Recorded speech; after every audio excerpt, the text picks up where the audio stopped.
Good morning, everybody. Wherever you are, if you could just wave your hands. Good morning. Happy Easter, happy spring. It's so good to see all of your beautiful faces. I'm so glad that we are continuing to connect, even if it's through technology. This community is working hard to keep everybody connected. Tina Kirkham is our technology runner today. The Zoom runner, as we are now referring to our people who are taking care of the technology in the background. So just to know that she may be doing things, but she is on top of exactly how this service is going. So right now, everybody is muted. The only people who can unmute and mute themselves right now are the co-hosts. And if you all went at different times, you will be unmuted. So you will need to take the extra step when it's announced that you can unmute. So that's only when we do the readings and that kind of thing. And then in your top part of your screen, then you can change your name and add your pronouns. And I really encourage you to do that because that is our virtual name tag to each other. So especially if you have multiple people in the room, try to name those people so we can say hello and know who you are. That would be very helpful. Another way that Zoom allows you to interact with it the way that it works for you. So right now I have my screen, so I am seeing a bunch of people on the screen and I'm betting a bunch of, this is,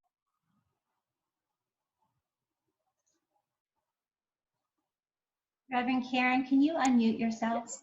All right, now I'm unmuted. So right now, if you have a bunch of people on your screen, then that's called the gallery view.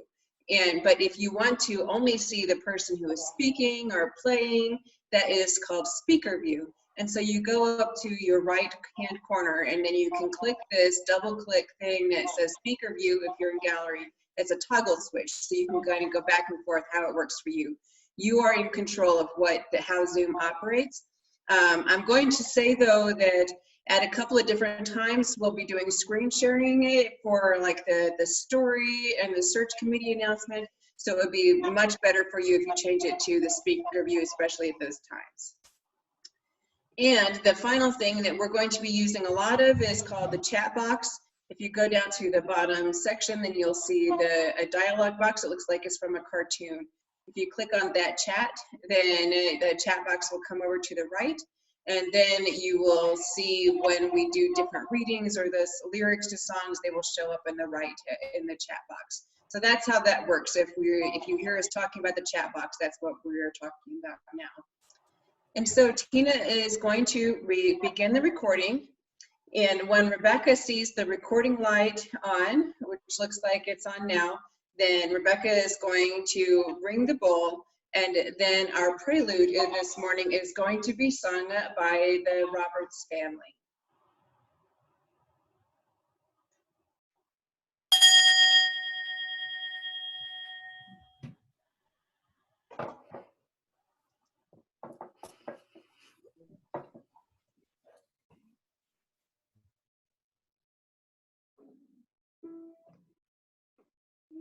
Hotianu, Hotianu, mi Mitzrayim, Hotianu, mi Mitzrayim, Daenu, Daenu, Daenu, Daenu, Daenu, Even Natan Lanu, et Hatorah, Natan Lanu, et Hatorah, Daenu. Daenu, Daenu, Daenu, Daenu, Daenu, Daenu, Daenu, Daenu, Daenu, Daenu.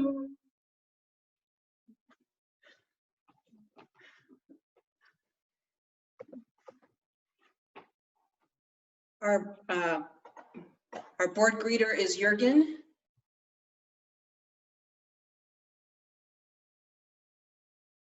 Don't know if he's in this service or not. Yeah, I am. Okay.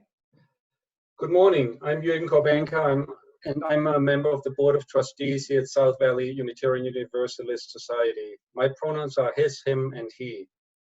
Come, come, whoever you are welcome here. No matter your age, your size, the color of your eyes, your hair, your skin, you are welcome here. No matter your gender, whom you love, how you speak, or whatever your abilities, you are welcome here.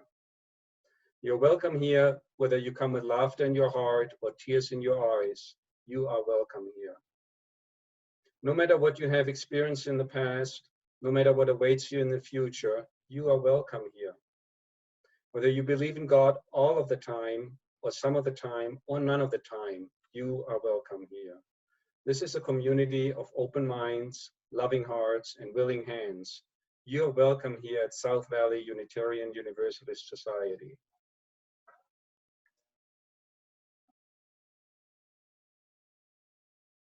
Good morning, everybody. Welcome to South Valley Unitarian Universalist Society in our online worship service.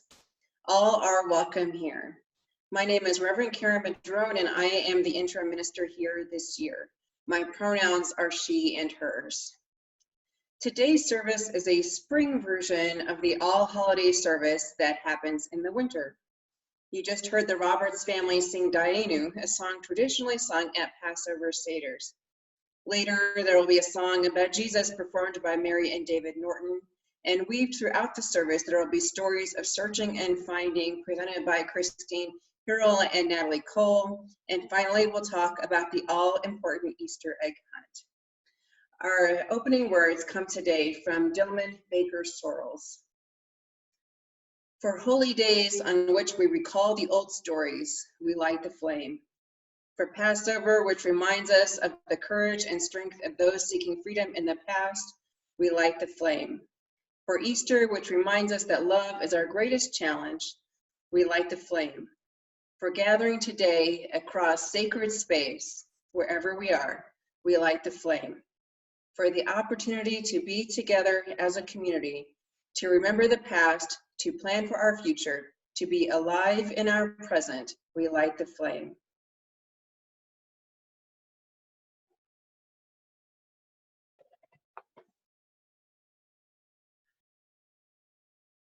Our opening song is Come Thou Fount of Every Blessings with different words. Which are now in your chat box.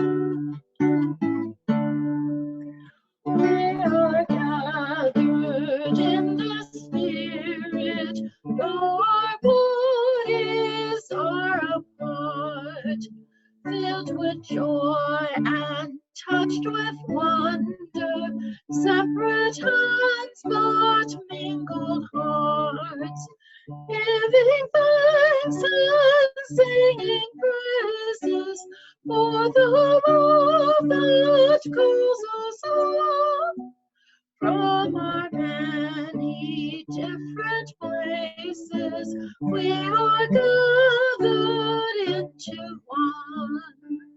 We are gathered in our sorrow. We are gathered in our fear, in our pain and in our worry, in our anger and our tears. As we tend to one another with our gifts and with our care, our community is strengthened through the hope and faith we share. We are gathered in commitment to a planet that is whole. Works of justice, acts of kindness, bless the world and heal our souls. As our voices join together, may our song of peace resound. May we offer in abundance all the grace that we have found.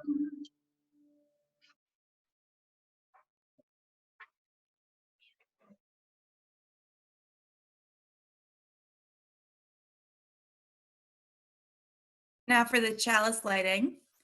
Reverend Karen is going to light our chalice, which is behind her. Cinnamon Wolf is going to put the chalice lighting words in the chat box. If you have a small candle or chalice of your own, we welcome you to light it with us. Tina is going to unmute everyone. And feel free to stand as we all say our chalice lighting words together. I'm gonna guess that Good morning, everybody. Good morning. Good morning. Ready? We light this chalice. Good to see you. Energy of For the energy of action. So fun to see you all. Energy of action. Fun to see you. See you, everyone. Yeah. Wilcox. we just put everybody back to Sleep. Now I'll share the welcome. My name is Rebecca Britt. I am today's lay worship leader. The pronouns I use are she, her, and hers. I'd like you to welcome you this morning to South Valley Unitarian Universalist Society. We are an intentionally diverse religious community. All are welcome here. We would like to extend an especially warm welcome to those of you who are visiting us for the first time. We're so glad you're here. We would love to get to know you. Our greeter today, our board president, Ann Scarborough, is going to drop our connection card into the chat box for any newcomers so you can be connected to our community. This is a caring and supportive community. During this time of social distancing, we are working to be creative in how we take care of each other. A group of members are actively reaching out to folks in our community and will continue to do so while we're in this pandemic. The pastoral care card has been put on our website, and it's in the link that Cinnamon is going to drop into the chat box. All of our online services are intergenerational.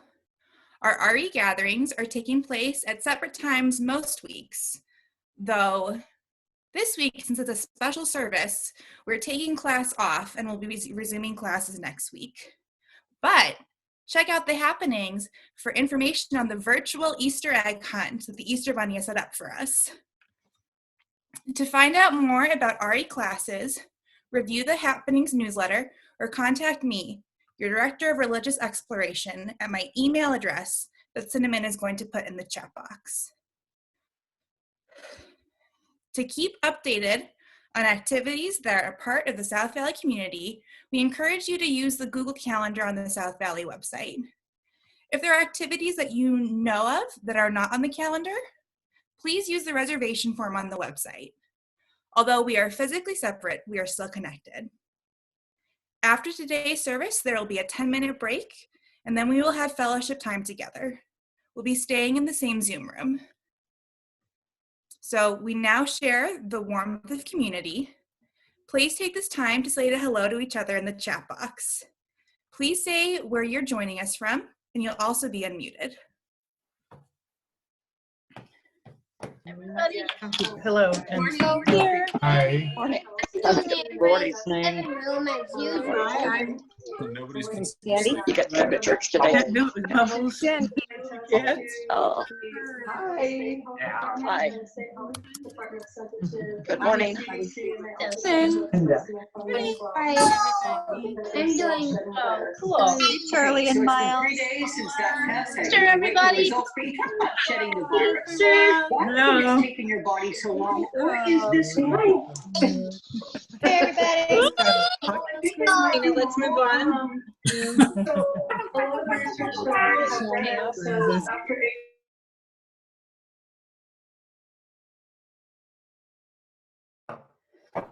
All right, good morning. It's so good to see all of you. We're now going to do the time for all ages. The way it's going to work today is I'm going to share a story from the Kindle store. So it's going to be kind of a new thing. So I recommend, if you're not already in speaker view, switching to speaker view to make sure you can see the pictures. And then afterward, we're going to do a little exercise, not like working out exercise, but a thing to do. inspired by the story. So I'm now going to share my screen so we can listen to the story.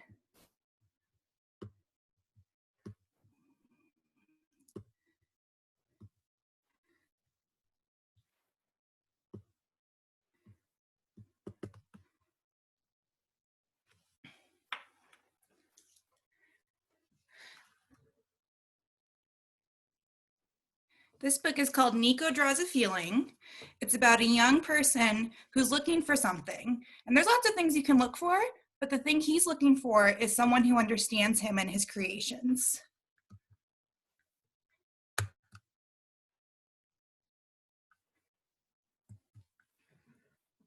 Nico Draws a Feeling.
Hello.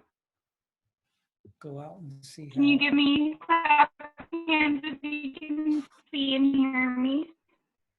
It might be cold out there.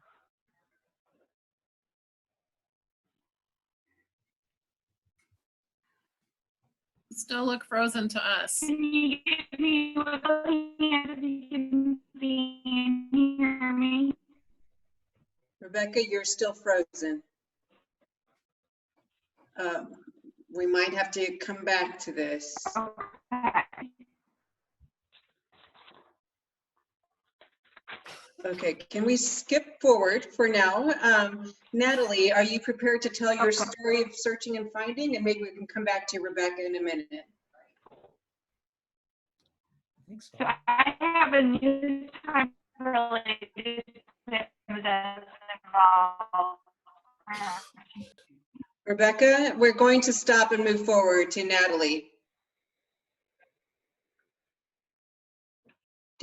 Okay, Natalie, are you ready to tell your story?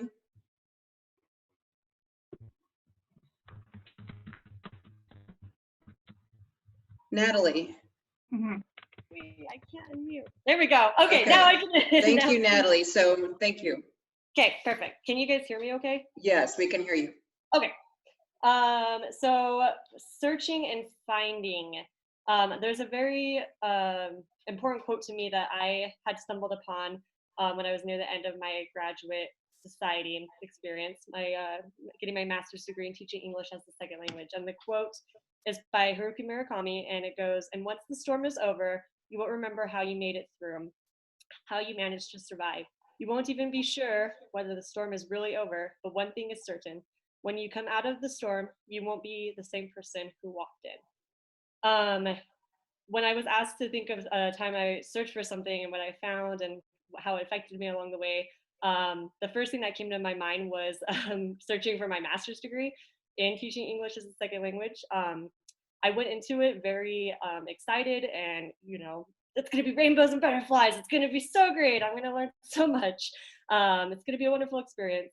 For those of you who don't know, I went to BYU for my master's degree because just the opportunities and scholarships and such. I never imagined myself being there, but I've never been Mormon, but that's where I ended up. I went into it searching for an excellent education, some great experiences. However, life had different lessons she wanted me to learn along the way. I did receive an awesome education. I did meet some good people there, but honestly, the 3 years that it took me to take my master's were some of the worst 3 years of my life. During the years that I lived in Provo, I learned a lot about loneliness. I've never really had problems with loneliness, even though I grew up as an only child. However, I had a hard time making friends at BYU. Everyone was nice, but they all had families, they all had friends, they all had their church, and I just didn't fit into their life. They didn't have room for me there. So I lived basically by myself. I learned a lot about myself just by hanging out by myself and doing things on my own. I also learned a lot about struggle. I fell on my face a lot during my graduate experience. In addition to learning more about failure and more about myself, I also went on an amazing journey of self-exploration that really awakened me. And that sounds amazing. And I wish I could say that it was like I went to India and rode an elephant and had like an eat, pray, love experience. It was not like that. It was more having a realization that I had intense anxiety and depression, and I had to go to the counseling center several times a week, and just learned a lot about myself. I learned a lot about just who I am, my personality, learned a lot about just overcoming obstacles during that time. If I could go back and make a different decision, if I could rewind time and someone said, you can go to BYU again and get your graduate degree, or you can make another decision, honestly, it would be tempting to choose another path. However, I am grateful for what I learned and what I overcame and just all the challenges. And I am happy to say that my BYU experience, it wasn't as painful as many others. I was fortunate. But it's hard, and I found a lot of different things I was not expecting along the way. So I searched for a master's degree, ended up with a whole lot of other education and experience. So thank you. Thank you, Natalie. And Rebecca, let's try your story one more time. All right. Thank you, everyone. I think that's the first time I've crashed a whole meeting and disappeared suddenly. That's never happened in an in-person service before. So I'm not going to try that again because I don't want to freeze everyone. So I've learned that it doesn't work to do that. So instead, I want to show you something. This is a print that I have of a painting. It's an abstract expressionist painting, and I want to invite you to guess in the comments what it's called. So remember, if you can't see it, remember to put your picture in speaker view. So I'm going to describe it. What it is, well, it's hard to describe. So it is a painting with black lines, yellow spots, curves, triangles, all sorts of things. So I'm going to read a couple of things that people have guessed. Brenda has guessed wildness. Tina's guessed city buildings. John's guessed lonely man. Tina has guessed laundry. Christine's guessed broken glass. Urban confusion. Take a look at the guesses. This is a painting by Judith Godwin, and it's actually called Woman. And so this painting I saw for the first time in the Denver Art Museum 4 years ago, I went to Denver, Colorado it's called Women. And I went to Denver, Colorado for a summer 4 years ago to work for a social justice education program with the Mennonite ministry, which is a denomination in Christianity. And it was really, really, really hard.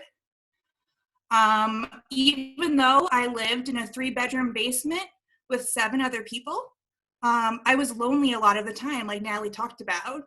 And even though I could not get away from any of my roommates or fellow people who were on the mission, I really felt lonely. And so what I did was I went around Denver a lot. I had a bus pass, and so I went to the library. And one day it was free for Colorado residents. And so I faked being a Colorado resident because I had no money. And because the whole summer I made $1,000. So to young people, that sounds like a lot of money. To grown-ups, it's not. And so I faked my way to get in for free. And there was an exhibit called Women in Abstract Expressionism. And I love going to museums, but when I went to that gallery, I felt like I was surrounded. This sounds strange, but I felt like I was surrounded by myself. I felt like I was seeing the inner world on the walls. And I saw this painting, and I just stood in front of it for like 30 minutes. And I was like, yeah, correct. This is a woman, because I feel like this is a painting of me. And it's the kind of thing I can't explain. So I would go around Denver looking for something that made me feel at home and understood. And I found it in this painting. And so it's strange, right, to think that this is what it meant to me to be understood, but it really did. So I want to invite us all to kind of do an exercise. So imagine just kind of, I'm going to get comfortable. I was sitting with my leg up, but now I'm going to put my both feet on the floor, and just sit in a way that's comfortable, which for me is slouching. For you, it might be sitting up straight.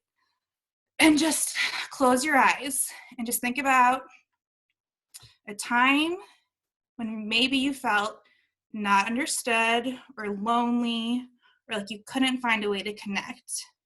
For me, when I was in Denver, but maybe it's before you found South Valley. Maybe it's when you went to a new job or a school, and just experience that. What colors is it?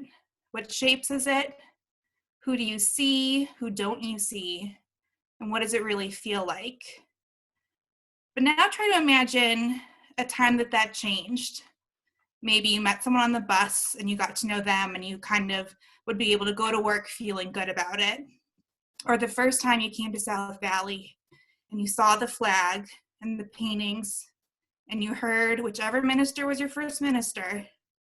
And think about any situation like that where you made a new friend. What color is that? And how is it different? And how does that feel in your body? And just sit with that for a minute. Because I know we're going to hear all sorts of things right now that make us nervous, or maybe even make us excited. We have the ministerial announcement coming up. And just think about this feeling and how important it is, and how you want to keep finding it, and maybe share it with others. What color is it? What shapes is it? And how does it make you feel? So now, just look at that for a moment.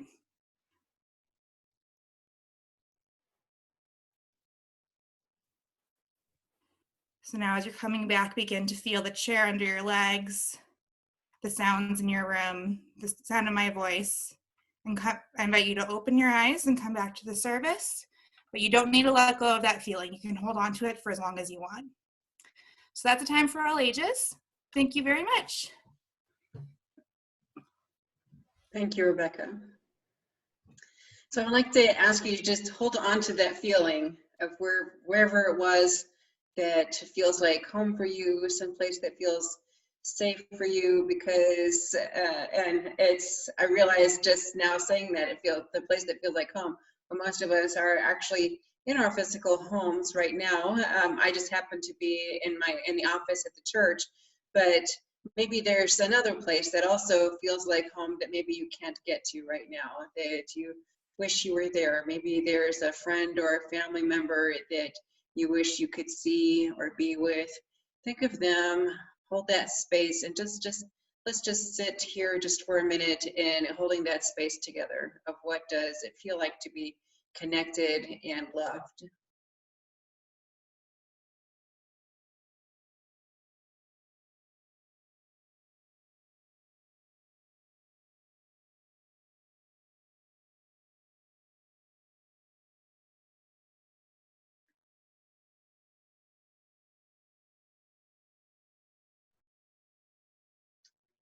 I'd like to lift up prayers now for all people, all faith communities who are worshiping virtually this day and over the last weekend, because loving our neighbor demands no less than being separate. I want to lift up prayers for the souls of the departed, those who are sick, prayers for their families, friends, and loved ones.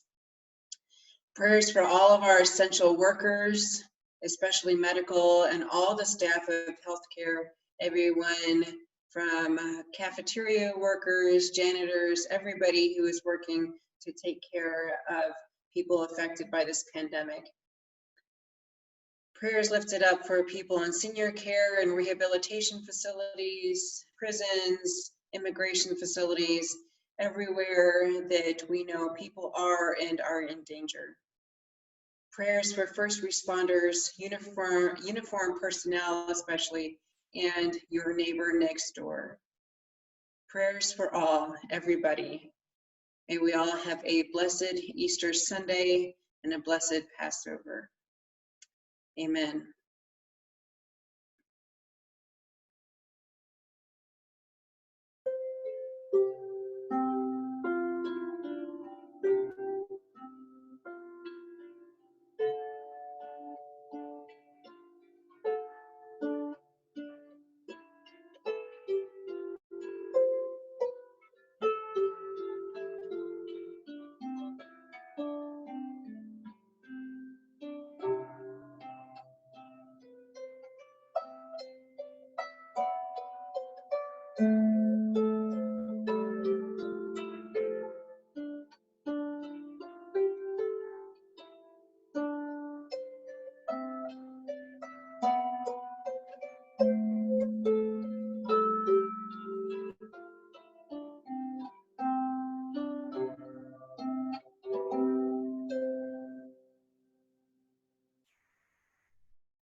Good morning, everyone. Good morning, everyone. My name is Chris Berg. My pronouns are she and hers, and I am one of the co-chairs of the Ministerial Search Committee. I'm Brian Devink. My pronouns are he and his, and along with Chris, I'm one of the co-chairs of the Ministerial Search Committee. And I'm Laura Renshaw. I'm a member of the Search Committee. And we're excited to give you an announcement today. First, we want to share with you the search team's deep gratitude to you all for placing your trust in us. It's been such a privilege to walk this path on the inside track. We all feel that way. We've met with most of the community, worked with UUA personnel, and had deep discussions with some incredible human beings who happen to be ministers interested in our community. Before we share with you the details about our candidate for settled ministry, I want to take you back to last fall. Many of you answered our survey and attended small group gatherings where we discussed South Valley's strengths and areas for growth, and also what each of you were looking for in a minister. The ministerial search team looked for patterns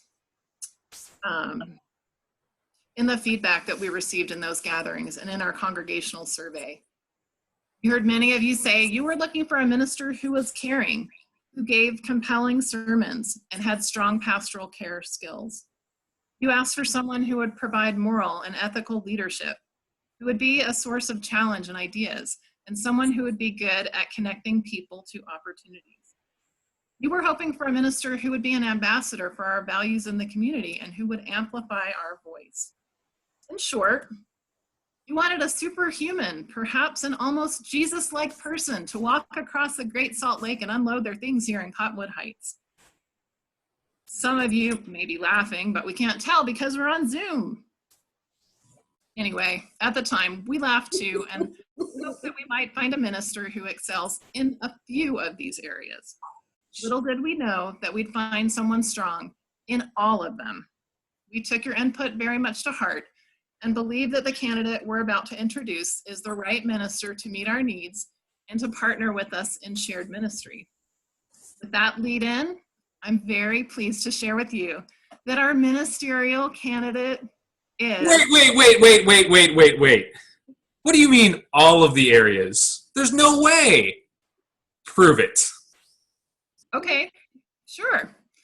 For starters, one thing that struck us right away was the way the minister framed shared ministry, saying, the underlying core value for me in all of this is kindness.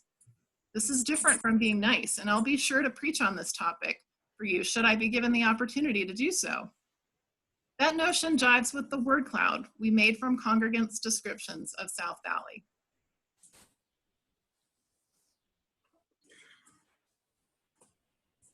Okay, that sounds pretty good for us. But I bet they also give insightful, challenging sermons too. Yep.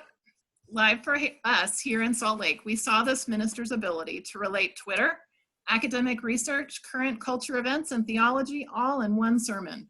And of course, this is 2020. There are several video sermons to watch, and previous congregations give high praise to this minister's abilities in the pulpit. Sounds pretty good, but what about leadership and administration? It's really complicated here to get the right people connected and working in the right roles. And I'm anxious about our future. I think we're all anxious about our future. And I can tell you, we had hours of discussion with professional references who shared personal experience about how this minister has led teams to new heights with vision and the right tools. How about 2 quick examples? 1, this minister's children attended a school that was struggling after a series of budget cuts. Our candidate, who was then not a minister, saw an opportunity to totally flip the school's fundraising approach, found a way for a small team to travel for training, and then helped the team implement a creative new strategy, which totally worked. So well, in fact, that the school hired our candidate as their director of development. The reference we talked to said that our candidate inspired people, is passionate and well organized, and is an excellent administrator. They kept the team together and focused, inspired the volunteers beyond the core 7 who made the model work. A second example I have for you. Every student minister has an internship congregation and an internship committee to guide their formation.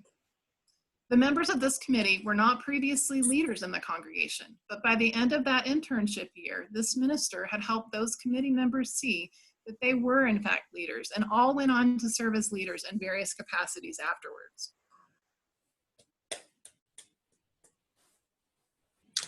That all sounds great. But I'll be sure to check up on your stories and get to know this minister myself during candidating week. I keep asking more questions, but I think all of these people would revoke my membership and never let me speak here again. Can I just say what I was going to say? Okay, get on with it. All right then. Without any more obnoxious grandstanding by search team members, I'm delighted to share with you that our candidate for the next minister of South Valley is the Reverend Laura Young. We've got a picture for you. Reverend Laura lives in Santa Barbara with her partner, also named Laura, her 17-year-old daughter, Sydney, her 14-year-old son, Ethan, and 2 cats, Leo and Rocco. She currently serves as a hospice chaplain at VNA Health and as an affiliated community minister with the Unitarian Society of Santa Barbara. Her internship congregation of Live Oak Unitarian Universalist in California emphasized that Reverend Laura's presence in the pulpit is warm, authentic, and filled with courageous conviction. The search team agreed after hearing the sermon she gave while here in Salt Lake for her pre-candidating weekend. The DRE from Live Oak UU says, I found Laura to be very positive and upbeat to work with, honest and direct as a communicator. Stylistically, she is sharp and witty, and I admire her sense of justice and fairness. I will say that some blessed congregation will be very happy someday when they snag Reverend Laura as their minister. Many we spoke to noted that kindness and compassion, gentleness, and a sense of calm are the qualities Reverend Laura brings to her ministry. She describes her leadership style as open-hearted, focused, and curious. She also notes that she is not afraid to ask questions, and she enjoys the process of finding shared values and solutions. She always trusts that the answer is available, even or especially when it takes time to find a viable solution. She says, I don't pretend to have answers or expertise in areas that I don't, but I know I can learn anything I put my mind to. From spending the weekend with Reverend Laura and communicating with her over the past 2 months, the search team found her to be very intelligent, easy to connect with, and a thoughtful listener.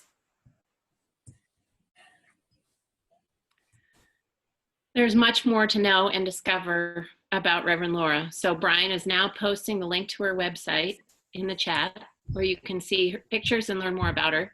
It will also be sent out by email and posted on Facebook. I'll end with a paragraph from the letter to our congregation, which you'll find on her website. She's already made a link to South Valley UU on it that you'll see at the top. She writes, to all the members and friends of South Valley UU, what a delight it is to be invited to be your candidate for settled ministry. I'm excited to learn more about you in the coming weeks as we discern what our shared ministry might become. We are embarking on this journey in a strange and stressful time, and there is much that is uncertain about how we will all be impacted. What I hope you will discover about me is that I'm an all-in kind of person, and I'm up for the journey ahead, even as it changes daily under our feet. I look forward to finding out who each of you are, uniquely and wonderfully so. I can tell already that you are a congregation that is that genuinely enjoys being with one another, and I look forward to becoming part of that. Congratulations to all of us on beginning this journey with this candidate, and stay tuned for more information coming out in the ways to participate in Candidating Week by Zoom.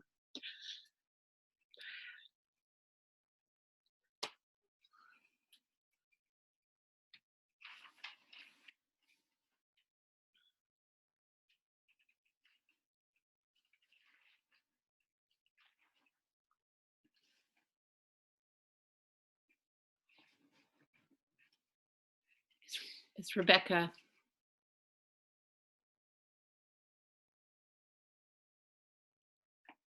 Rebecca, you got it? Oh, she needs to be unmuted.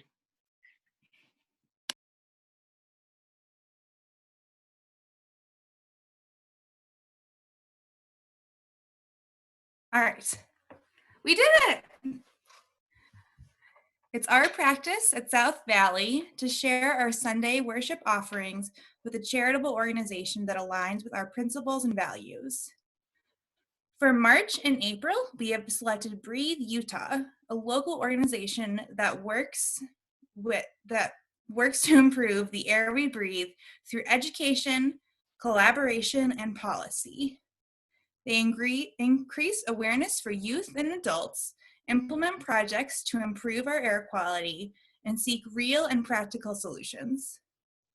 South Valley now has an app for giving. We have an account on Givelify. This allows South Valley to continue receiving funds to support the work of South Valley community during this pandemic. You're invited to go to the link that Cinnamon is going to drop in the chat box, or you can go to your phone and download the app. Using this app will help South Valley tremendously during this time of physical distance. Cinnamon is going to put our offering words in the chat box. Let's read these words together.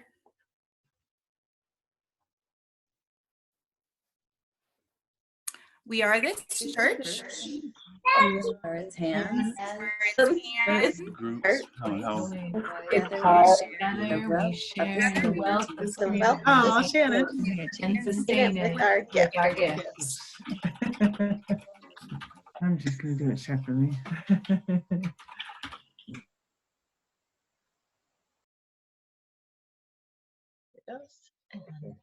This is an Easter song that Mary and I learned many, many years ago when we were still in the Catholic Church. It's very much Easter, but it is not really Jesus as God. It more is Jesus as a carpenter. It's called Many Years Ago.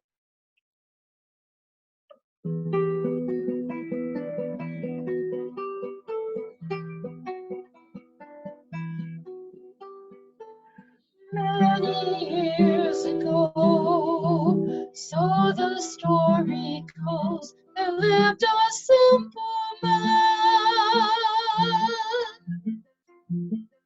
He was a carpenter by trade, but the best things that he made were never found in gold. They would find him at his work in the morning, in the dark, before the sun arose. Before the sun arose.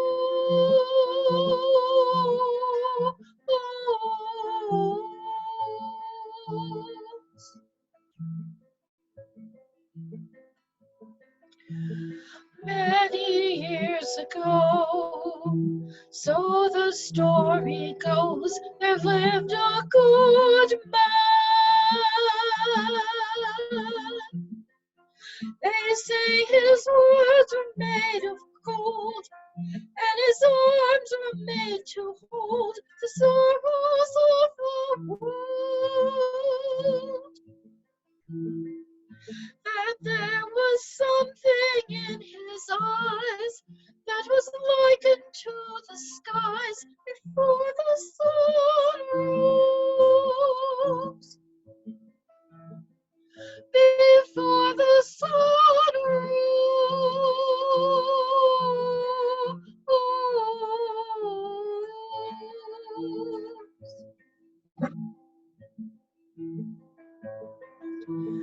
Many years ago, so the story goes, there lived a great man. They say he walked upon the sea, and he taught them to be free, to love their fellows.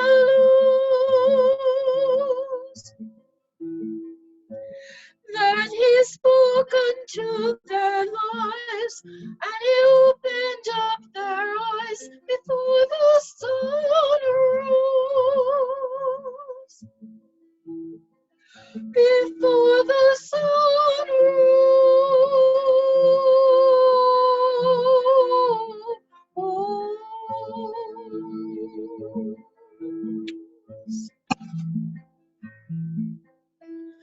But they didn't like the carpenter, and they said he was no good. So they took him out one cold Friday, and they nailed him to his wood. And they said, "Come down, ye carpenter." And they laughed and mocked his name. But he only shook his head at them, for he loved them just the same. Then the sun went behind a cloud, and lightning filled the air, and a voice cried out within the crowd, "Was a God really God?"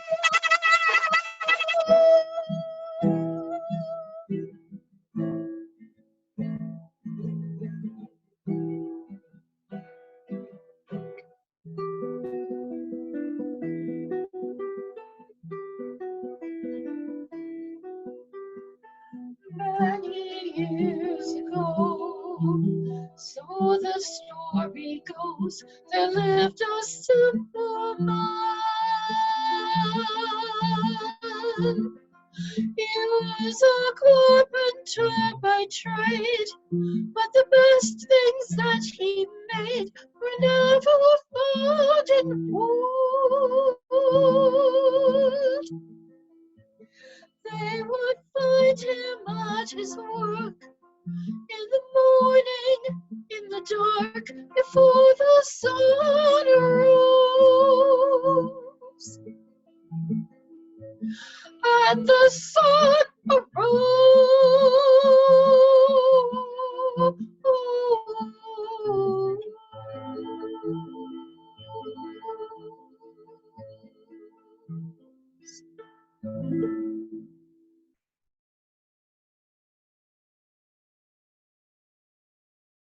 Thank you, Mary and David. That was really beautiful.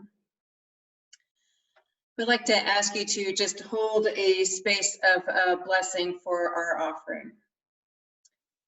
For all we have received and all we have found the courage to give, may we be truly thankful.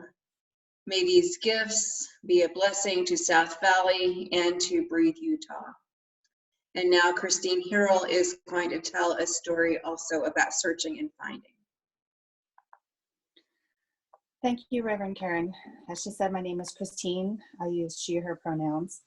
And I'm wearing sunglasses right now because my story is about sunglasses. This is a little more of a materialistic tale of my years of being much younger. And I don't know, we've got a good range of audience members here. So I don't know if anybody will remember, Oakley was always a big name in sunglasses, which is the kind that I'm wearing. And this is a particular kind of sunglasses that I was just so excited about having and owning. They're called Oakley E-Wires. And despite these pictures, I assure you, I had images of not looking anything like a bug or an alien. I was going to look simply cool, nothing like this lady here. These are my current version of Oakleys. I think these are a little more flattering to my face. But at the time, I really thought I knew what I wanted. And this was a good 30 years ago. And these glasses were well over $100. Oh my gosh. At the time, I was working at Dairy Queen making about $2.50 an hour, which means it took a lot of hours to earn these sunglasses. And I remember the day I had my cash in hand and I walked into the shopping mall in Great Falls, Montana, into the store that had these Oakley E-Wires. And I laid my cash on the counter. And in Montana, there's no sales tax, so I paid exactly what the glasses cost. I remember all of this. I remember where the store is. And I got the glasses, and they came in this fancy hard case in this nice little bag. And right about the time I crossed the threshold of leaving the store, I had instant regret of spending all that money, all those hours at Dairy Queen for something that fit into a little bag that I would occasionally wear on my face. And that made me realize what materialism is and how sometimes I need to reassess what my goals are. And don't be afraid to make changes along the way. That is my story of seeking and finding. Thank you, Christine. So leading up to this service, I kept thinking about our children and how the Easter egg hunt for most children, wherever you are, is a pretty big deal. When I was a kid, I attended an independent Baptist church that was actually pretty anti the Easter egg hunt because it's actually a pretty pagan thing. Even now, I'm not really sure why so many Christian churches participate in the Easter egg hunt, but we do. So that was something that I didn't grow up with, but as I got a little bit older, my immediate family lived in northern Indiana, far, far away from my extended family in Oklahoma. And so as a teenager, I was able to visit them a couple of times, and I found out that my much younger cousins were able to participate in this Easter egg hunt at my grandparents' house, and that this was a big deal, and they participated every single year. And then I was like, oh, I've been missing out on this gathering that happened. And because my grandmother, she took such great care to put these eggs out in places and hid them, and then some of them were most of them are, of course, the plastic eggs. Very few people actually put the dyed eggs out in grass. But in the plastic eggs, then sometimes she put money or other little gift certificates or other little things, and it was really exciting to go finding these things. And then I got to understand why it's not just about what a particular religious story is, but about the tradition and the stories of being together. So I'm thinking especially about, because this service was originally planned a couple months ago to be an intergen service. So I really wanted to lift up the feelings and stories of our children and thinking about them and how they are affected by not having something that most of us think is a really simple thing, but it's part of their traditions too. So thinking about them and their loss, and I'm hoping that many of our families are finding other ways to do an egg hunt where they are, and I'm thrilled that these religious educators have worked together to create a virtual egg hunt. So please participate in that if you can. And then thinking about the Easter egg hunt made me realize that searching and finding are actually themes in other religious stories too. We started our service today with the Roberts family singing Dayenu. And so that is a song that is usually sung at Passover services. And you might not know that one of the traditions that happens at Passover Seders is this event that's where they take the matzah, which is an unleavened bread. It looks like a cracker, and I don't have, I have no props to hold up, so you're just going to have to imagine with me that there is this matzah that they then put into another little bag-like thing, and then at that point, the title of this matzah then changes to afikomen.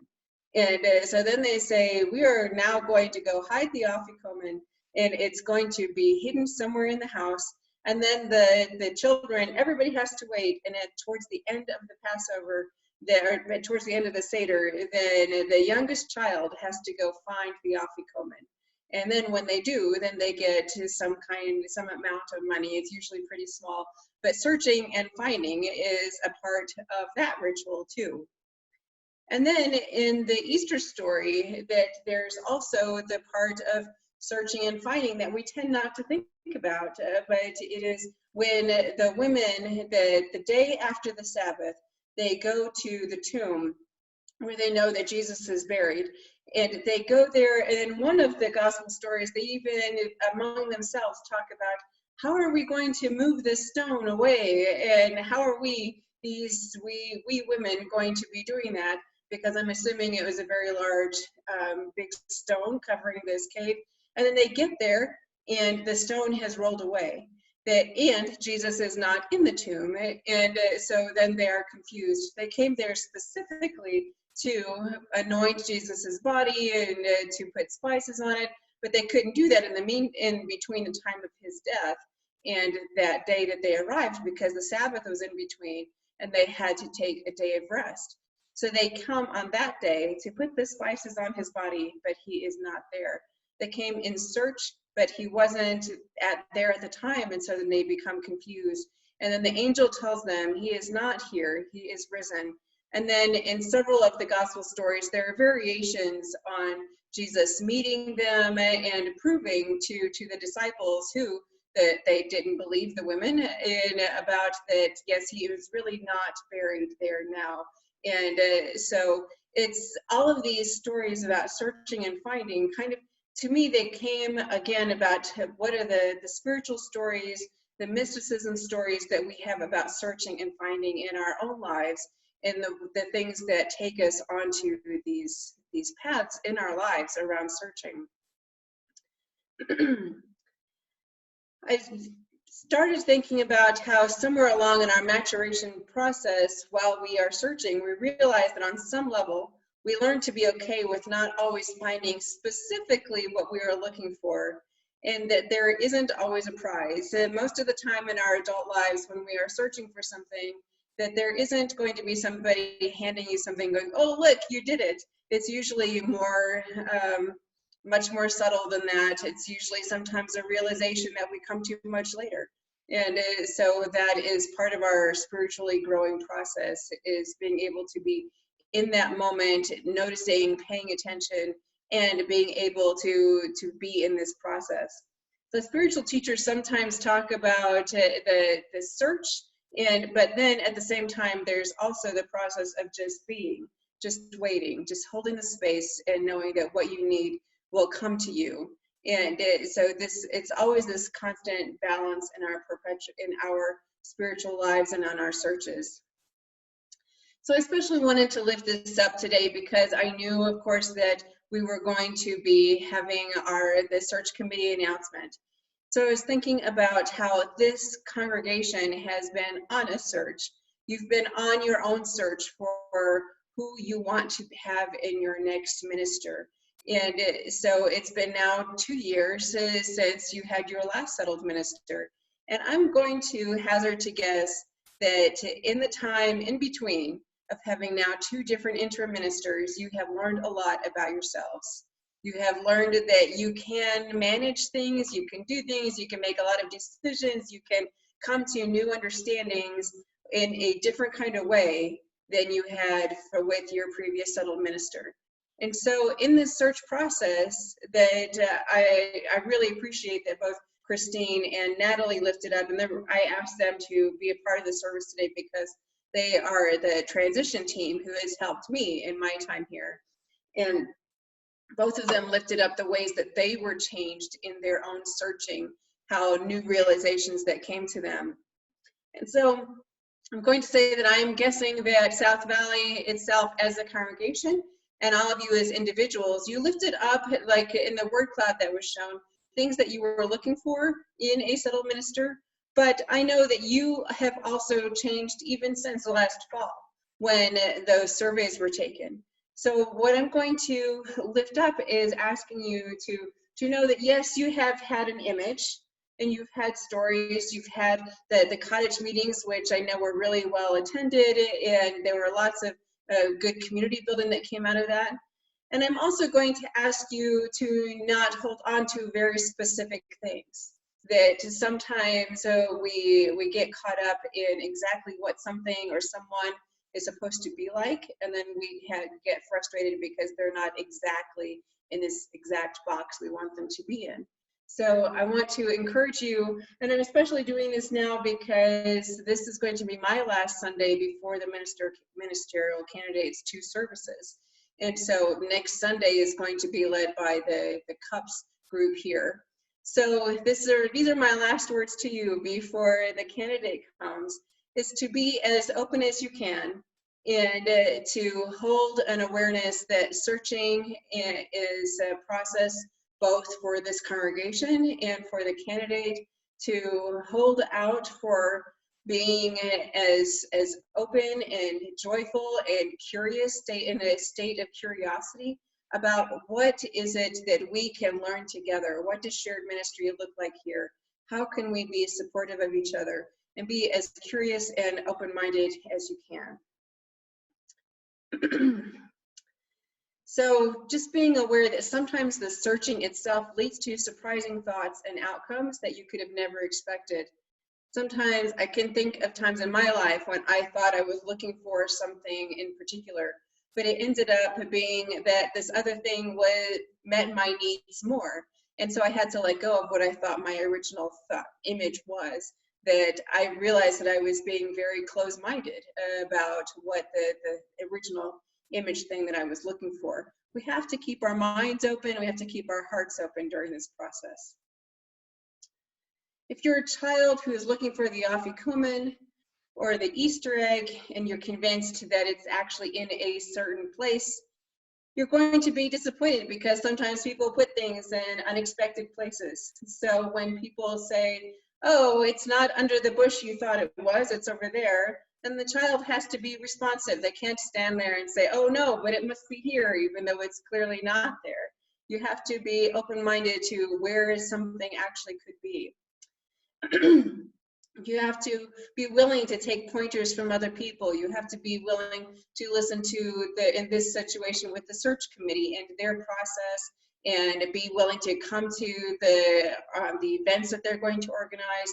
Keep your minds open and keep your hearts open during this process. They have done a lot of really good work here. You have to be open to getting pointers from others that who you have to know have more knowledge than you, that hey, they have put in a lot of work. The women at the tomb were surprised that Jesus wasn't in the tomb, but they didn't argue with the angel who appeared to them. They didn't stand there and go, but where is Jesus? Why isn't he here? They knew that this was correct and they needed to be open to finding Jesus in this new place. Like Christine and Natalie, I wonder if you can imagine times in your life when you searched and found what you were looking for. Perhaps it wasn't exactly what you thought it would be, and I know for myself that what I found was actually better than I could have imagined the first time. So whether you are looking for the afikomen that is well hidden or not in your house, brightly colored Easter eggs, a risen Savior, or your next minister, who I assure you is not an actual Savior, stay open to whatever form it comes in. Many blessings to all of you on your search. I will be staying for the social hour, but I just wanted to make sure to say this to you now for you to hear this and be open to this as the search process continues. And so for our final song, Mary and David are going to sing number 108, My Life Flows On, in an endless song. It's a huge favorite of mine, and I am looking forward to hearing them and knowing that this is a song that is very meaningful to many people. Thank you, Mary and David.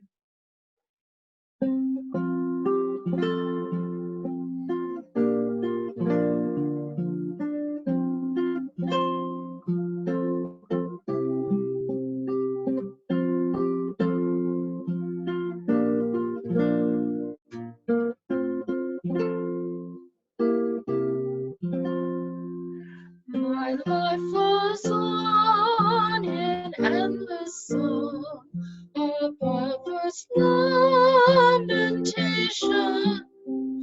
I hear the real, the far off song that hails a new creation.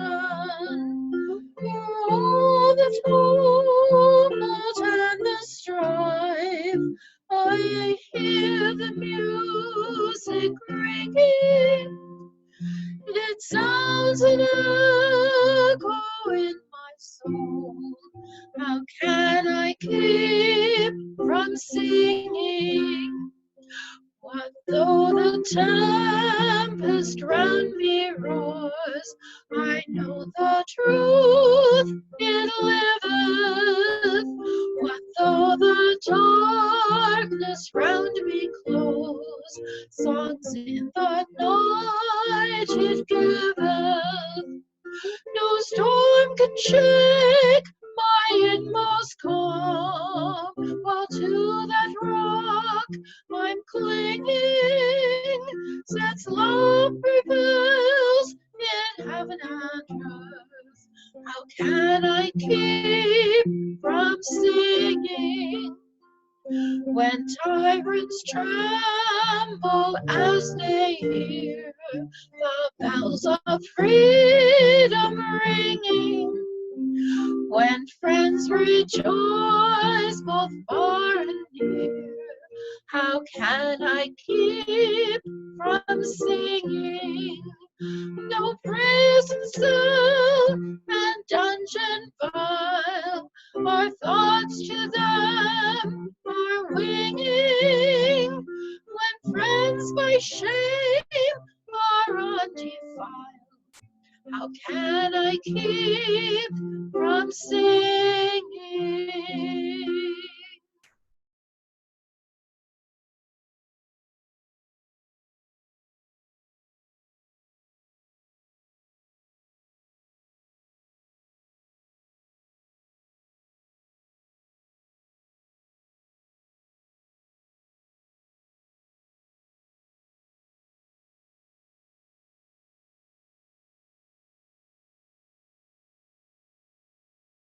Thank you, Mary and David. And now for our chalice extinguishing. Cinnamon is going to put the chalice extinguishing words in the chat box. You're invited to stand and say our chalice extinguishing words together. We extinguish this chalice, but not the warmth of community, the light of truth, or the energy of action. We hold each other in our hearts until we meet again.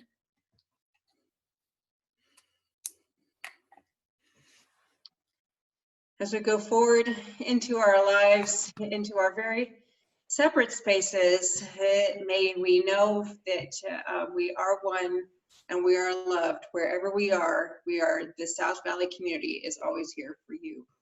May you be blessed, and amen. Now Tina is going to end our recording.